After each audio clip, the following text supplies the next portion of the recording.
দাদিরা ভাত খাইতো, রাইতে পান্তা ভাত থাকতো, সকালে থাকতো, এটি দিত, এটি খাইতাম। তার মানে বাড়িতে বসেও খাবার জন্য কষ্ট করেছো? জি। এই কয়দিনে যে মানুষের কাছে গেছো, সবাই কি ধরনের কথা বলছে খাবারের জন্য? মাদের বাচ্চা সদা খাওয়ান নাই, লাত্তি দিয়া পাঠাই দিতে, ধাক্কা দা পাঠাই দেয়। খাবার দেয় না কেউ? না। ক্ষুধার কষ্ট কি সহ্য করে থাকা যায়? না। তুমি এক সপ্তাহে খাবার জন্য অনেক কষ্ট করতেছো? জি। বাড়িতে যখন ছিল তখন খাবার খেয়েছো কিভাবে? দাদিরা ভাত খাইতো, রাইতে পান্তা ভাত থাকতো, সকালে থাকতো, এটি দিত, এটি খাইতাম। তার মানে বাড়িতে বসেও খাবার জন্য কষ্ট করেছো?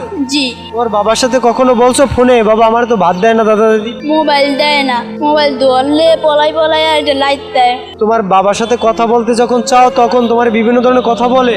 জি, মারে, তারপর আয়া বলছি। যে রাস্তায় আসছো তোমার দাদা দাদি খোঁজ নিয়েছে? না। তোমার বাবার উদ্দেশ্যে কি বলতে চাও? তোমার বাবা যদি ভিডিওটা দেখে তোমার, কি বলতে চাও বাবার জন্য? বাবার জন্য বলি, বাবাই নেয় আমারে, নেয় ভালো মতন রাহে। বাবার কাছে বলতে চাও বাবা যেন তোমার এই জায়গা থেকে নিয়ে যায়? জি।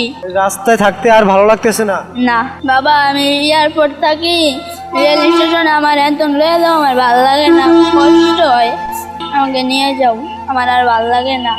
লেখাপড়া করতে ইচ্ছে হয় না? জি। পড়া করতে ইচ্ছে হয়? জি। তোমারে যদি তোমার বাবা খোঁজ করে বা তোমার দাদা দাদি খোঁজ করে, তাহলে পাবে কোথায়? এই জায়গায় পাবে? জি। নামটা আবার একটু বলো তো। ইয়াসিন।